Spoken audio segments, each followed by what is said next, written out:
forgive me for a moment while I make sure that my stream is actually working like it's supposed to. Oh, it is. Great. Love that. Sorry if you hear an echo of my voice when I do that. I was just listening to the Among Us stream for last night, and I was like, oh, you can totally hear an echo because I'm listening to myself. But hello. Welcome to another edition of Self-Care Sunday. I feel like this particular Self-Care Sunday could not be coming at a better time. It's been a real week, especially if you live in the United States, which I imagine many of our viewers do. It's been a week. Lots been happening. So we're going to take some time this Sunday, as we do every second Sunday of the month, for a little bit of self-care. And of course, these are ideas that you can do any day of the week. It doesn't have to be Sunday. Do them as often as you like. Do them never if they don't appeal to you. It's totally up to you. So today, I'm going to start with something a little different, I guess. So we've done some baking on here in the past, sort of baking. No, we did a no-bake cookie recipe. So I thought it was time we do a healthy recipe for those who might be interested in some more healthy snacks. And so we are going to make a smoothie. That's why my blender is on the screen. You might have guessed that. I love smoothies because, well, they're delicious, for one thing. And they're kind of a way I can sneakily give myself nutrition in a delicious form. So one of my favorite things to do, we won't be doing it in our smoothie today, but I love to put like a handful of spinach in my smoothie, and then you can't even taste the spinach. You don't get the texture of the spinach, but you get all the nutrients of eating spinach. I also realized when I was researching, when I was looking up different smoothie recipes for this, that I don't usually follow recipes when I make smoothies. I usually just like use whatever I have in the house. And to me, the fundamentals of a smoothie are like some kind of fruit, some kind of liquid, some kind of ice. And if your fruit's frozen, then it can be the liquid and or the frozen and the fruit. For liquid, I usually go with soy milk, but you can use regular milk or all sorts of things. If you look on the internet, there are just like so many recipes for smoothies. So I picked one for today that's like very simple, very straightforward, but you can get as complicated and as fancy with your smoothies as you like. In the packet for this week, I included both this recipe and the page that I got it from, which has a bunch of other healthy smoothie recipes on there if you'd like to take a look at that. I am going to go ahead and post the link to the packet now in the chat. And I'll periodically post it throughout the stream because I know if people join partway through, they can't see the previous chat. So, here we go. We're going to make a peanut butter banana smoothie today. Peanut butter and banana are two of my favorite flavors. And I know they're very popular together, at least in the US. On the Great British Baking Show, they're always like, are you sure that peanut butter and banana are going to work together as a flavor combination? And I'm like, I feel like peanut butter is like not new in England, but like on that show they'll be like, chocolate and peanut butter, are you sure? Jam and peanut butter, are you sure? And I'm like, yes, those are things that go great with peanut butter. But anyway, I digress. So this smoothie is great because it's got some good, yummy nutrients like potassium from our banana and some protein from our peanut butter. And yeah, I chopped up my banana and froze it. Can you see that? Yes.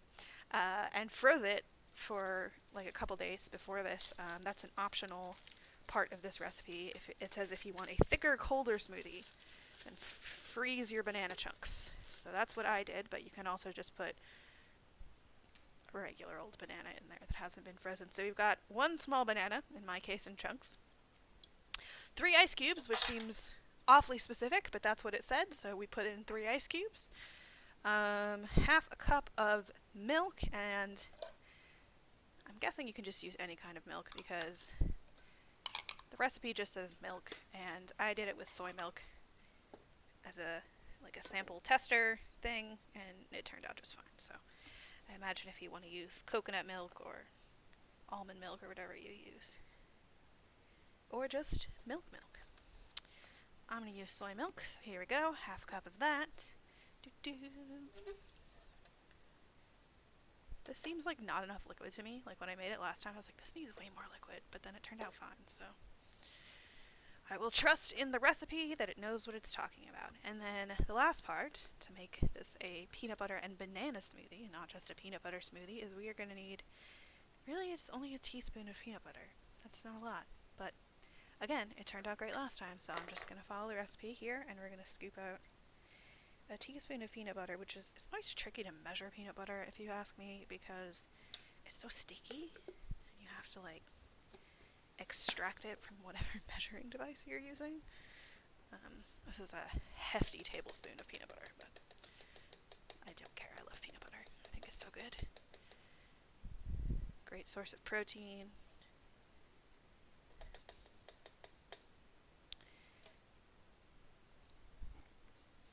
Alright, so there's my peanut butter.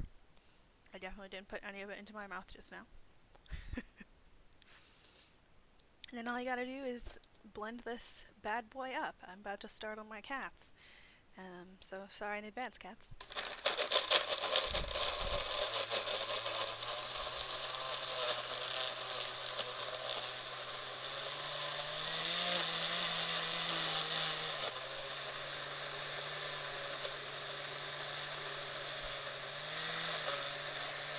I said this doesn't seem like enough liquid, and last time I did this, I did it with a whole banana and not the frozen banana. I wonder if maybe it just needs a little extra because of the frozenness of the banana. As predicted, my cat is currently looking at me like, what the heck are you doing? That's making so much noise.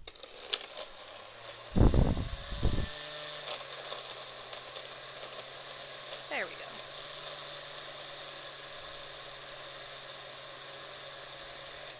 Alright, that is nice and blended. And now I have a delicious smoothie with just 4 ingredients.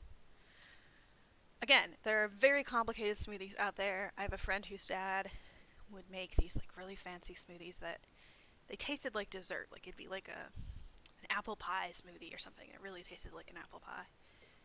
And I was like, I don't know how you do that, but it's amazing and I love it.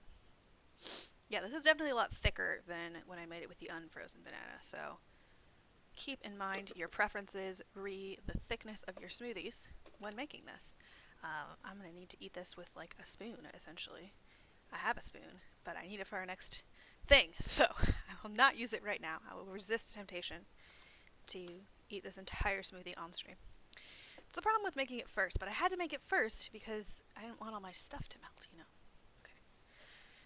Now we can take our blender off the camera. We can look at something other than my blender, as exciting as I know it probably is. So, for our next activity, this one is not cooking, but it feels like cooking, based on the ingredients that I have here for it. This is what's called a sugar scrub. I learned how to make a really basic sugar scrub, gosh, a long time ago now, when I was in college, I think, and like a really, really basic one. For those of you who don't know what a sugar scrub is, let me back up and explain that. So, you can buy these in stores, and you can also make them yourself. I personally prefer to make my own because it's much less expensive that way. Some of the store-bought ones can get pretty pricey, and you can make your own with just stuff you have at home pretty easily. Sugar scrub, it's a tough one to pronounce, it's a skincare product, and essentially it's a form of exfoliation. Exfoliating being getting rid of the top layer of dry skin cells, like on the top of your skin. So it makes your skin really soft and smooth and it feels really nice. And all you do with this sugar scrub is when you're in the shower, you just like rub it all over your body and then rinse it off. It's the simplest thing in the world and it makes your skin feel awesome. So, yeah, I first discovered this years ago, a recipe for making your own online, and I tried it and I was like, this is the greatest, my skin feels amazing. So now it's one of my go-tos when I want to hashtag treat myself a little bit. So the most basic possible sugar scrub is just a 2-to-1 ratio of sugar and oil. That's it. Like a cup of sugar and half a cup of any kind of oil, vegetable oil, coconut oil, like whatever you have in your house works. And then optionally you can add, if you have some kind of extract, like a peppermint extract or a vanilla extract, then you can add like 1 or 2 drops of that and it will make your sugar scrub smell delicious. And that's a basic sugar scrub. That's all it takes. You just mix it up and then bam, you've got an amazing one. But for this video, I'm doing a slightly more complicated one that I found a recipe for online. And it's gingerbread themed. I know it's a little past Christmas and gingerbread season, but I still love gingerbread. And I also love this particular recipe because it has a lot of the same ingredients as my favorite cookie recipe that I discovered this year, which is a chocolate spice cookie. The one sort of weird ingredient that this has is molasses, and I happen to have, molasses because of this cookie recipe. But you know, that's not necessarily something everyone has, so again, there are a million, probably not as many DIY sugar scrub recipes as smoothie recipes because there's just an infinite number of ways to make smoothies, but we are going to go ahead and make this yummy gingerbread sugar scrub today. So, first, we will need 1 cup of brown sugar. So, I've got my cup, I've got my brown sugar. This is very much off camera, so I'm sure it's very exciting for you all to watch me, to not watch me measure this brown sugar. Need a little more than that. I've actually never made one of these with brown sugar before. I've only made it with regular sugar. I always say regular. What I really mean by that is like granulated sugar, or as they say on the Great British Bake Off, casta sugar.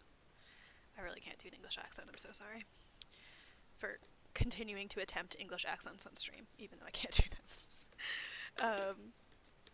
So here we go, brown sugar. So I'm interested to see how this works, how it's similar to and different from casta sugar / granulated sugar. It might not be any different. I might not notice, but maybe I will.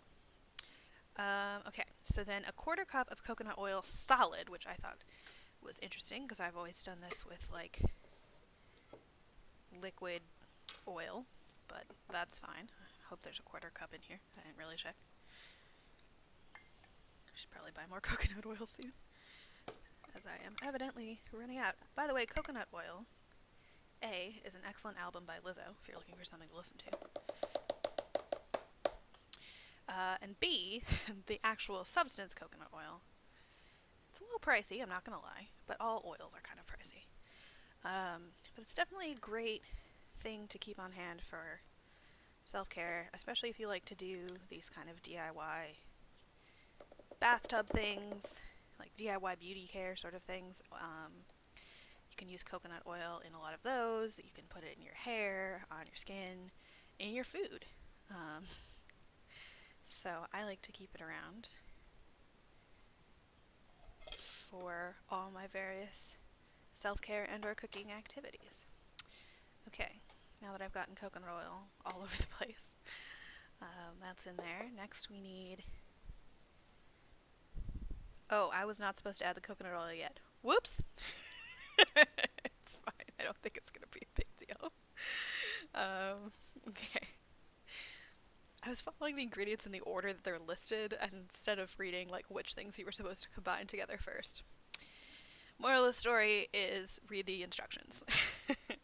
So, okay, a teaspoon of ground cinnamon. Oh man, I didn't spell out teaspoon and tablespoon on this recipe. I like to do that in our packets because I think that the abbreviations are confusingly similar, which they are. In fact, I don't know why they're called teaspoons and tablespoons. They should be called, like, I don't know, ducks and yachts or something, which is very different sounding. I've also apparently lost track of my teaspoon, so that's great. It's going well.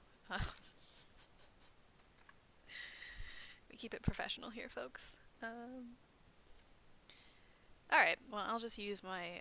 somehow I have 2 tablespoons and 1 teaspoon, so I suspect that what I did is got confused between the tablespoon and the teaspoon, because it's confusing. Alright, I'm just going to use this 1/4 teaspoon 4 times. If you wondered in school, why are they making us learn fractions? A, I also learned that. I also wondered that. But B, the answer is so that you can bake as an adult. It's the only time I ever have to, like, add or multiply fractions. Or, like, do anything with fractions, really. But, I mean, that depends. Maybe you go into a career where being able to do fraction math is very useful. I'm a librarian, so, as you can see, it doesn't come up a lot. Alright, so we also need a teaspoon of ground ginger, so once again we'll just have to measure it out 4 times. But yeah, this is like exactly what's in gingerbread. It's like ginger, cinnamon, molasses, brown sugar, and cloves, which is our next ingredient. I can't remember if I put 3 or 4 of those in. Oh well. I think it was 4. And if it's not, who cares? We are not striving for perfection here today. We are striving for self-care. Alright. So then we put in this quarter of cloves. I also noticed when I was making those recipes, when I was making those cookies, that cookie recipe is what I was trying to say, that it has a lot of the same spices as pumpkin spice. Like gingerbread and pumpkin spice are not that different. Which makes sense to me because both of those things are very delicious to me. Alright, so we're just going to add everything at once because I apparently can't read. Weird that I have a job as a librarian, but I can't read. Anyway. So, I think that this next part is a treat. You might think, I don't get why she's excited about that. But if you're like me, you spent a fair amount of your childhood hearing people say something was as slow as molasses, but you never actually interacted with molasses, so you were like, that's just an abstract concept in my mind. But using molasses for the first time in this cookie recipe, I was like, they are really not exaggerating about the slowness of molasses. So today, you're going to see what that metaphor is all about. While I pour this tablespoon of molasses, and it takes half my lifetime. Look how slow. Okay, it's less dramatic when you only have to do a tablespoon. That recipe called for like a cup. Not a cup, but like a quarter cup or something, and it took forever. See, look, it's so slow. It's crazy. It's like the longest part of this whole recipe is just measuring and pouring out the molasses. But yeah, it smells really good too. I like the smell of molasses, I've determined. Alright, so I'm also noticing now that the instructions say to use the back of a fork to combine all these things. I have here a spoon, which you will note is not a fork. But we're just going to see how it goes. This is an interesting one because with other sugar scrubs I've made, you literally just stir to combine the ingredients, but this one has like solid coconut oil and solid molasses. It also says if necessary use your hands, but I don't want to use my hands because I have to do the rest of the stream and I don't want to have molasses all over my hands. Okay, so this is combining interestingly, I'll say that much. Definitely not as easy. I feel like I just want to eat this. Okay, I really just want to eat this instead of using it as an actual sugar scrub. I should not. It probably won't be as good as it smells, honestly. But I might make that cookie recipe later. But this smells really yummy. It smells like gingerbready goodness. It's not all the way combined, but it's probably not very interesting watching me mash this on stream, so I might just put it to the side and finish mixing it later. This has become singing time with Jessie. I like to sing. I like to make up little songs throughout my day. So yeah, that's gingerbread scrub. Super easy. I have yet to try it, so I'll have to try it next time I take a shower to see how I like it. Okay, gingerbread scrub. Ta-da! So, next on our list is something I have thought about doing on this stream for a while, and I was kind of intimidated to do it. Okay, there goes the camera. It's back in focus. And primarily why I'm intimidated to do it is because I'm not good at it. Or at least, I have spent my life believing that I am not good at it. And that thing is drawing. Now, I will tell you, As a kid, I loved to draw. I did it all the time. Art class was like one of my fave classes. I always liked art and music. Big surprise that I went on to be a theater major. An artsy kid, an artsy person. So when you're a kid, you kind of just, like, everyone just draws. You know, like, all kids draw, I feel like. Maybe not 100% of kids, but I feel like it's a pretty common activity, and, like, nobody cares if it's good. Because when you're 5, it's like, yeah, you made a drawing. Good for you. That's awesome. It doesn't have to look like the thing that it is. No one expects it to be impressive. And the older you get, the more people expect your drawing to be impressive. But as we get older, we kind of self-select our hobbies in a way. You know, like when you're a middle schooler or in high school, you do fewer activities but devote yourself more fully to them in general. So, like, I stopped, like, playing soccer after about 7th grade, or doing ballet, or, you know, things that I was less interested in, and things I was more interested in, like choir and theater and orchestra. I'd spent a lot more time practicing my violin than I did at soccer practice. I spent no time at soccer practice and lots of time practicing my violin. And so, as we get older, our hobbies tend to narrow, and because of that, we tend to end up with hobbies that we're good at. So I've been playing the violin for almost 20 years now, which makes me feel old. I guess it is 20 years because I started playing when I was 7 and now I'm 27. So yeah, I've been playing the violin for quite some time, and it's something I'm pretty good at. I'm a pretty good singer because I've taken voice lessons, again, for about, on and off, for about 20 years. And cross stitch is my most recent hobby that I've picked up. Now you can see my smoothie. Not that that's bad, I just, whatever. Like, that hobby is the most recent one I've picked up, but, like, I got good at it pretty quickly, and I think we have this tendency as a society to do two things. One is to assume we're no good at something if we're not immediately good at it. And that, I think,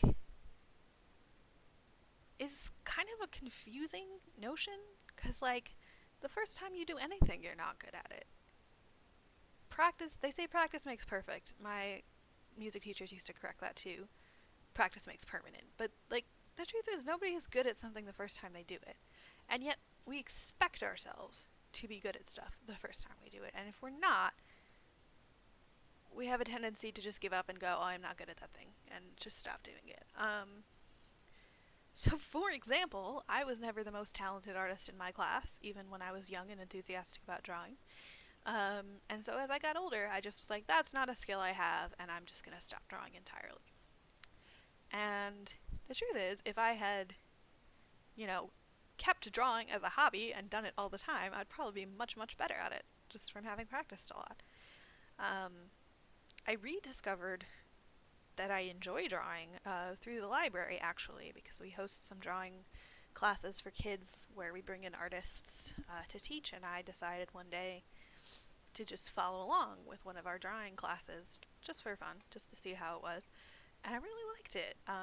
You know, I didn't draw anything that I was gonna, like, try to hang in a museum or anything, but it doesn't matter. I had fun doing it. I was happy with the results. And even if I'm not happy with the results, like, the thing I really want to emphasize with this activity is that when it comes to self-care, how good the thing you produce is isn't what matters. And I would argue that that's true with creativity in general, right? If you want to sit down and write, you don't have to write the great American novel. You can write, fan fiction of your favorite TV show, and that is absolutely a valid use of your time. And absolutely a valid creative output. And so the reason I chose to do drawing on the stream today is as my way of saying to you, if you love a hobby, do it. If you're terrible at it, do it badly. It doesn't matter, because you're not doing this to impress anybody else. You're doing it for yourself and for the experience of doing it. And I know that sounds kind of hokey or cheesy, and it is a little cheesy, but I don't care. I'm not afraid to be a little cheesy on this channel. So I'm going to draw, and I don't think any of it's going to be like particularly impressive, but that's not the point. So the specific, I'm not like super emotional, I swear, I just have a runny nose. But I could be really emotional. It's fine to be really emotional. I just happen to have a runny nose at the moment. So the guide that I'm going to be following today, the link to it is in the packet, which I just shared to the chat once again, and it's this is from the National Gallery of Art. They have a blog, I just learned, which is a delightful blog. I highly recommend it if you're interested in art. And one of the posts on the blog from somewhat recently is about mindful drawing, and I was like, that sounds like exactly what we need for this stream today. So it's got some suggestions for how you can use drawing, how you can draw mindfully, and mindfulness, for anyone who might not be familiar, is just the practice of being in the moment. It's not thinking about the future, not thinking about the past, just whatever it is you're doing right now.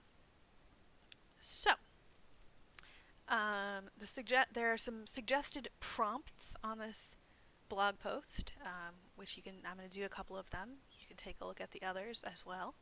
Or really, you could probably just draw anything. I don't think it matters, but I wasn't sure what to draw, so I appreciated the prompts. So, it says for each of the drawing prompts, start with the following steps. First, focus on your posture. Sit up straight and relax your shoulders. That's just a good reminder for all the time. I feel like I need an alarm or something to go off every 5 minutes and be like, sit up straight and relax your shoulders. And then it suggests some breathing. I am not going to breathe in and out for 5 seconds 10 times because that will not be very interesting for a stream, but I will take one nice deep inhale and exhale here.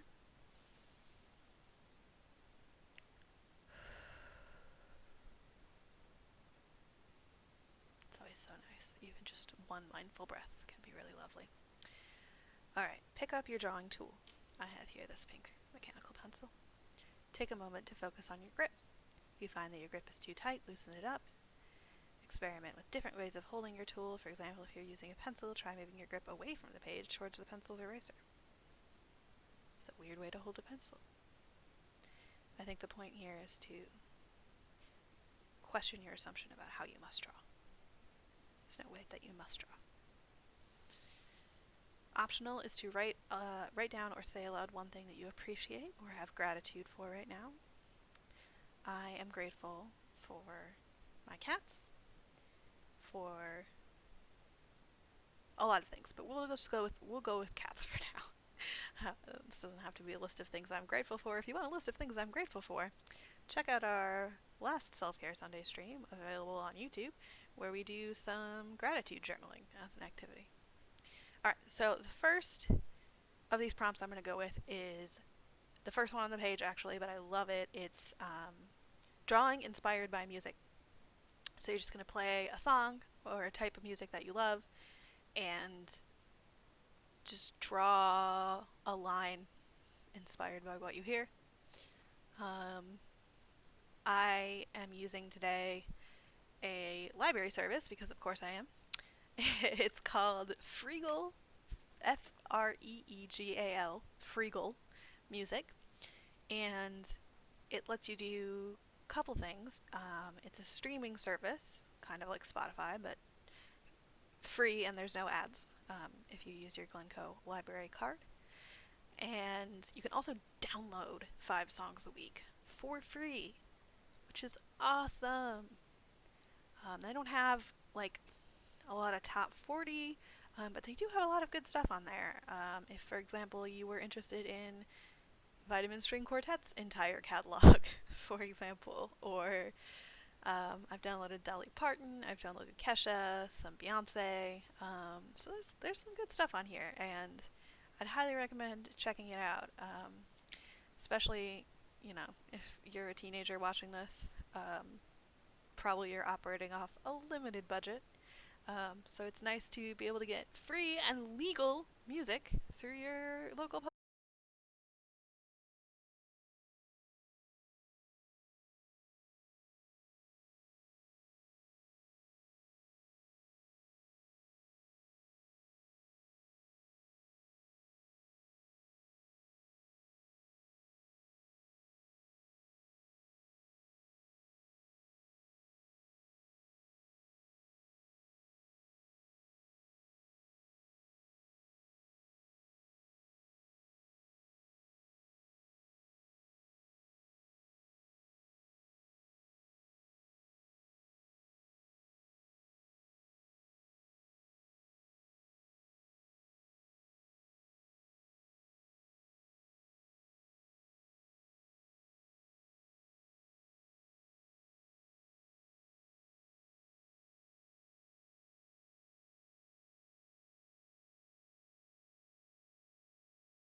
main page here, and there's usually some suggested playlists. Often they're put together by different libraries.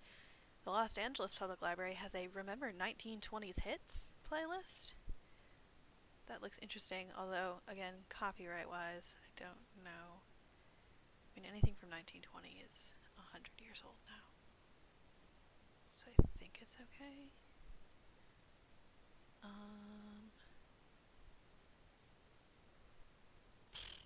I don't know.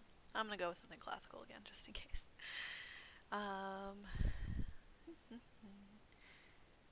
There's a Union Public Library relaxation playlist. These are all probably copyrighted music. Let's browse a little bit. That's the same page I was just on. Great. Oh, Watermelon Sugar is on here. You know what? I think I already downloaded that song. This is what happens when I take a spontaneous turn in what we're doing on stream. Okay, you know, here's what I'm going to do. I'm going to go back here and I'm going to click on artist Antonio Vivaldi and see what else comes up. I enjoy Vivaldi, but I am sure there are Vivaldi pieces I haven't heard, so let's play. I want to pick something that's about 3 minutes, just like the last one was.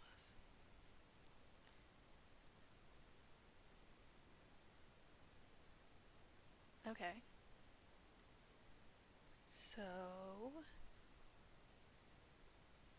oh, that's Jupiter. Okay, I totally know that one. Just kidding. I was like, I don't know this concerto, and then I was like, yes, I do. I am a liar. I absolutely know that song. Okay, see, like the most popular ones by him are all the Four Seasons that we were just listening to.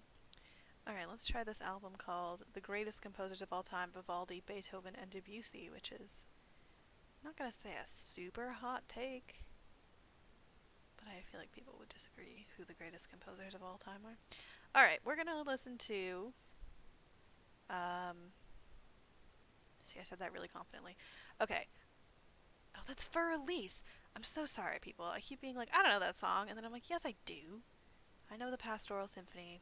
See, this is the problem. I know too much classical music. I don't think that's really a problem, though. I enjoy classical music, so that's what I listen to. Okay. I'm pretty confident I've never heard this. It's a Debussy piece called Astemps Number 1, Pagodes. This is in French, so I almost definitely pronounced that wrong. But, here we go. We're just going to listen to this piece. I've never heard it before. I'm fairly confident of that. Maybe I have, but I don't remember it. And we're going to see how it goes.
Alright, that was fun. I hope it was fun for you all to watch. What did I notice about doing that with a piece I didn't know? I think I definitely drew slower. Because I wasn't able to anticipate what was going to happen next.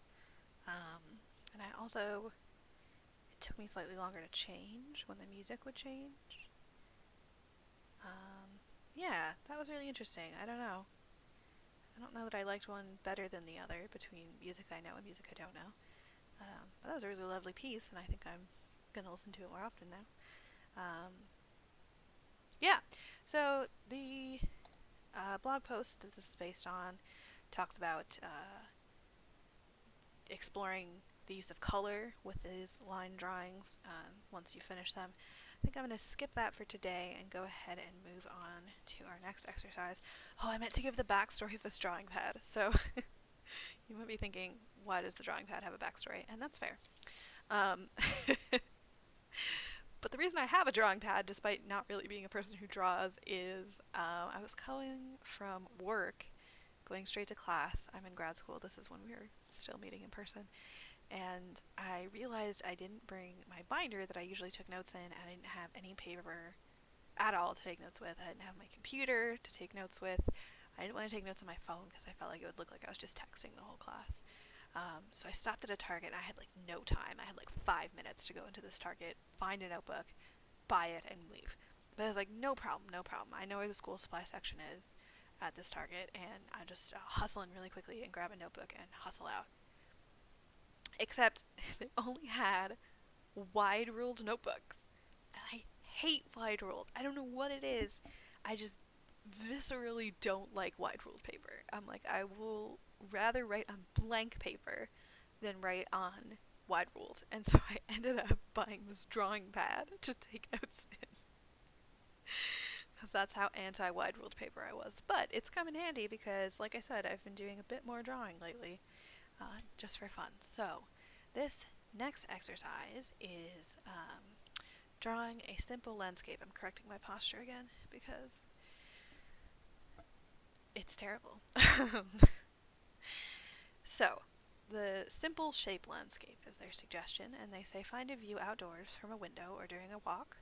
Draw what you see using simple shapes such as circles, squares, and triangles. Use darker lines for the objects closer to you and lighter lines for objects far away. For additional inspiration, browse through the landscapes in the gallery's collection. Now, I will tell you, I browsed through the landscape in the gallery's collection, and they have some very beautiful pieces, but they're, like, intimidatingly beautiful. I was like, I can never make an art as beautiful as this oil painting from the 18th century, so I decided to skip that because we're not here to be intimidated today, and we're not here to aim for perfection. We're here to do some fun, mindful drawing. See, I turned this landscape style because I'm drawing a landscape, but the photo is actually portrait style, confusingly enough. So I've chosen to draw one of my own photos, actually. I went on Facebook and I was like, surely I have a landscape photo somewhere among my many photos. And I found a picture of a beach that I took 2 years ago. Yeah, about 2 years ago. I guess a year and a half? I don't know. It says June 26, 2018, however much time that is. I went to the beach with a friend. It's a beach in Florida, and we just chilled on the beach, and it was wonderful. So I chose this picture to draw because it is evocative of a lovely memory for me. Plus, it's a nice picture, so I'm just going to use simple shapes here. Got the horizon line, and then the beach kind of goes like this. Part of me is like, you should show them the photo that you're working off of, and then part of me is like, no, because then they'll know what it's supposed to look like. It's fine. It's a beach. That's all you need to know. It's a beach. Okay, and then here's this bridge that leads to the beach. I guess I'm not really drawing shapes. I'm just drawing lines, but that's okay. Because today is not about quality. It's just about taking some time to do something fun. Something that I don't usually do. Some of you watching this might be like, I like to draw all the time, and that's super cool. It's a neat hobby.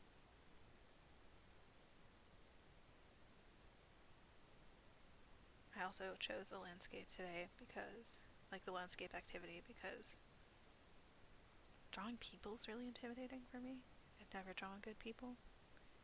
But again, I've not spent a lot of time practicing drawing good people. I've just been like, well, that's not a skill I have, and like, let's move on now. I feel like I'm getting a little too complicated with the shape of this bridge. It's a bridge. You take it to the beach.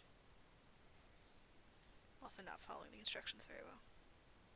Well, not. I just remembered that we're supposed to draw darker lines for closer and lighter lines for farther. But yeah, I like this exercise because it's very...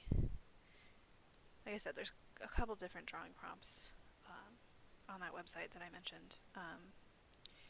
But I like that it's very open-ended.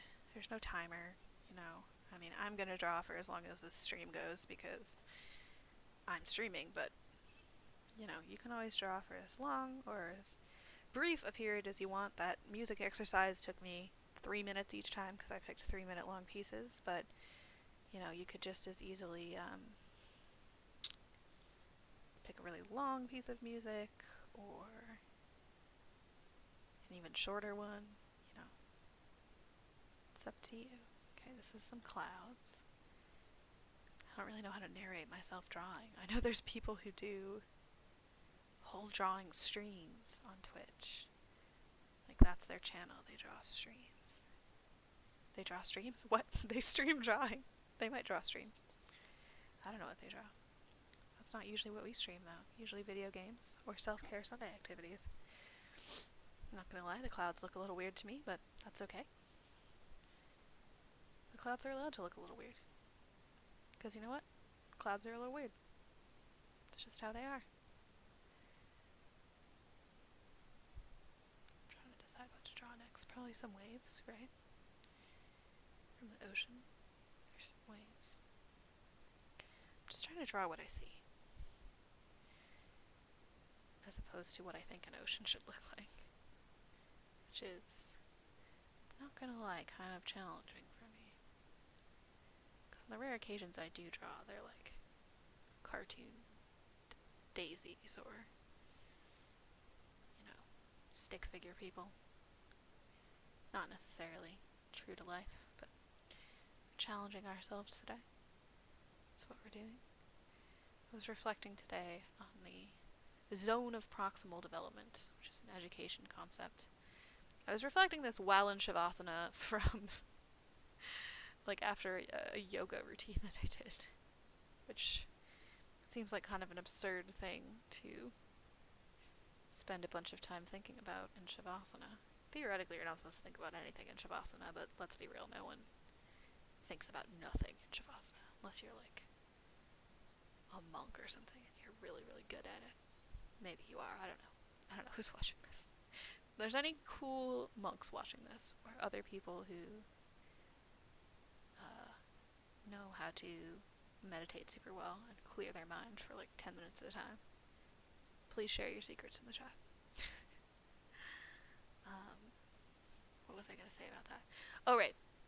I was thinking about the zone of proximal development, which, like I said, is a concept from education, and forgive me if I explain this poorly, because I'm certainly not an expert on the subject, but my understanding of it is basically there's kind of 3 zones of learning.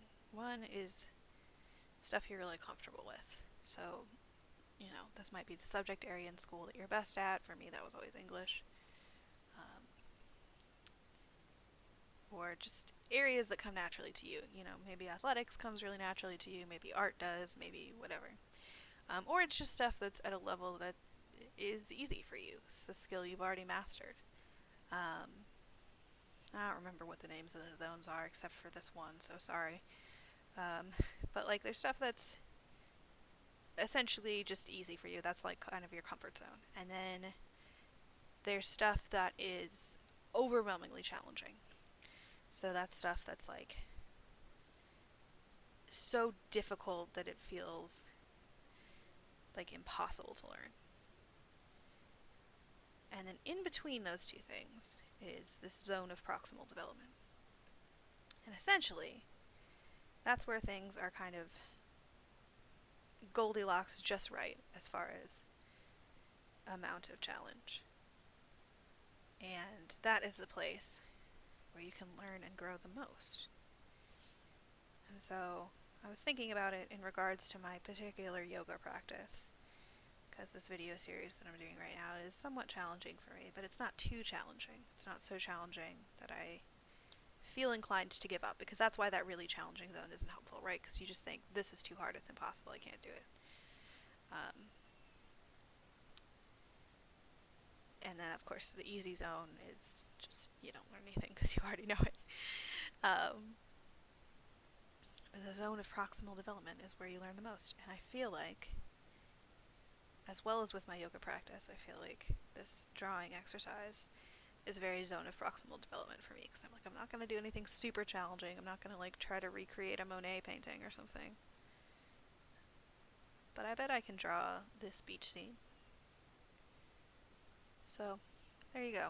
That's an education concept that I think is helpful in life.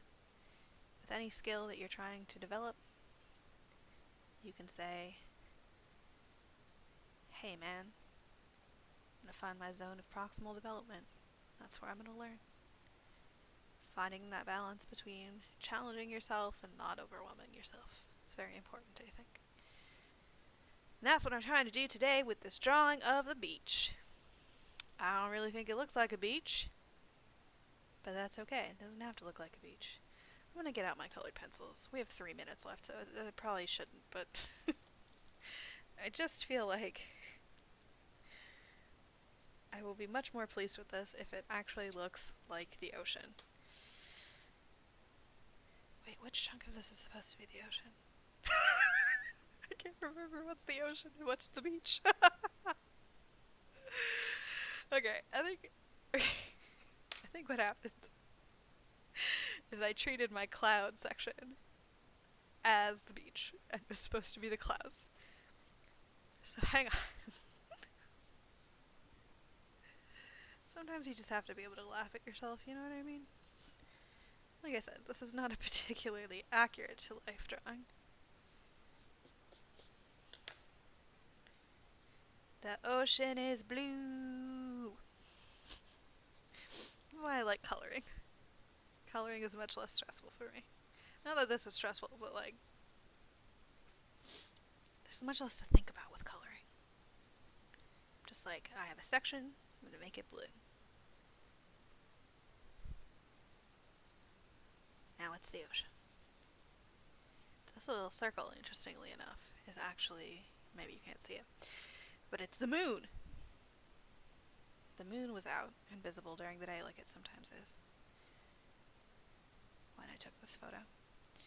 Man, I wish I were at the beach right now. It's so cold here. It'd be nice to be on a nice warm beach, relaxing in the sunshine with my friend.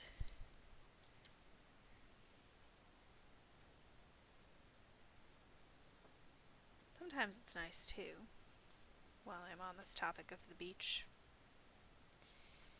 to remember a time that you were really peaceful and happy. I like to kind of take mental snapshots of moments where I just feel perfectly happy and at peace, and try to take note of like sights, sounds, smells, the whole thing, feelings, so I can revisit them later when I'm feeling stressed out or sad.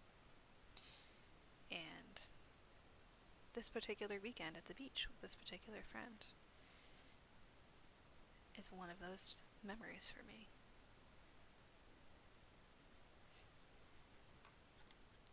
So if you think that's something that might be helpful for you, feel free to take it and run with it. If you're like, Jesse, you're being cheesy again, it's cool. I have no problem with being accused of being cheesy. It's probably just accurate, to be honest. I mean, they say you are what you eat, and I love cheese. Despite my lactose intolerance, which comes up like every stream, even though it's really not that relevant to what we're doing here. But I feel like it's because I do a lot of like food-based things, and I'm always like, I'm gonna do a dairy-free version of this, but you certainly don't have to. Anyway, I eat a lot of cheese, despite the fact that I probably shouldn't eat any cheese. Alright. Well, this is not quite a finished drawing, but that's cool. It doesn't matter. I'll probably finish coloring it after the stream. But, yeah, thank you so much for joining me today, whether you watched this live or if you're watching it later on our YouTube channel or on our Twitch. Thank you for being here. Thanks for watching. I hope that this was helpful to you, and I hope that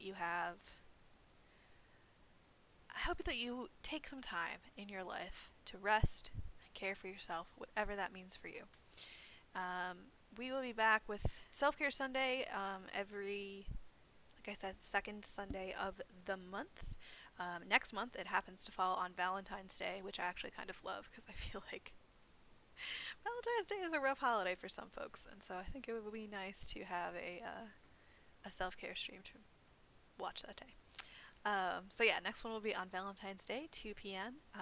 If you're interested in other stuff on our channel, we do live streams every Friday and Saturday at 7 p.m. Usually it's video games, sometimes it's movies. Often they're interactive participatory games and movies, so you can join us and chat or play along, and we'd love to have you there. But I am going to go ahead and end the stream now, and have a great rest of your day.